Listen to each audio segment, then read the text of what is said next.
আপনার আশা যদি সৎ হয়, ইচ্ছে পূরণ অবশ্যই হবে। হ্যালো ইব্রান, আসসালামু আলাইকুম। কেমন আছেন সবাই? অবশ্যই গাড়ি দেখে বুঝতেছেন যে আমি কোথাও যাচ্ছি। ঠিকই বুঝতে পেরেছেন। আমি একটু ঘুরতে যাচ্ছি। চলেন আপনাদেরকেও সাথে নিয়ে যাই। সবাই মিলে একসাথে ঘুরবো। সাথে আপনাদের সাথে কিছু দুঃখের কথা শেয়ার করব।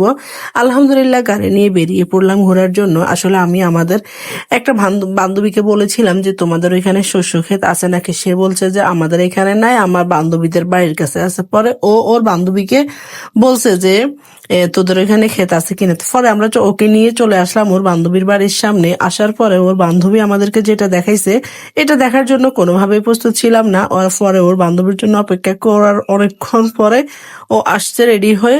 তারপরে ও আমাদেরকে ছোট্ট একটা খেতে নিয়ে গেছে, যেটা দেখার জন্য কোনোভাবেই প্রস্তুত ছিলাম না। এত খারাপ রাস্তা দিয়ে হেঁটে গেছি যে এত খারাপ লাগছে। দেখেন আপনারা, এটা হচ্ছে, এই গাছগুলো হচ্ছে ওর ক্ষেত। যাই হোক, এই কয়টা গাছের জন্য এত দূর থেকে আসছি।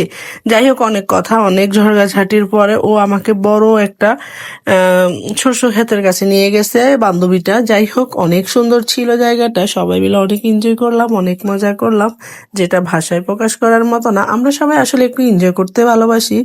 আমাদের ফ্যামিলিতে বাচ্চারা আমরা একটু এনজয় করতে খুব ভালোবাসি, ঘুরতে ভালোবাসি, সবাইকে নিয়ে ভালো থাকতে। এদিকে পেঁয়াজ গাছগুলো লাগানো হয়েছে। যার এই জমিটা, উনি বলছে আগামী বছর অনেক বড় করে করবে, আমাদেরকে আবার আসার জন্য বলছে। সবাই ভালো থাকবেন, সুস্থ থাকবেন। কেমন হয়েছে অবশ্যই জানাবেন। ভুল হলে ক্ষমা করবেন। আল্লাহ হাফেজ।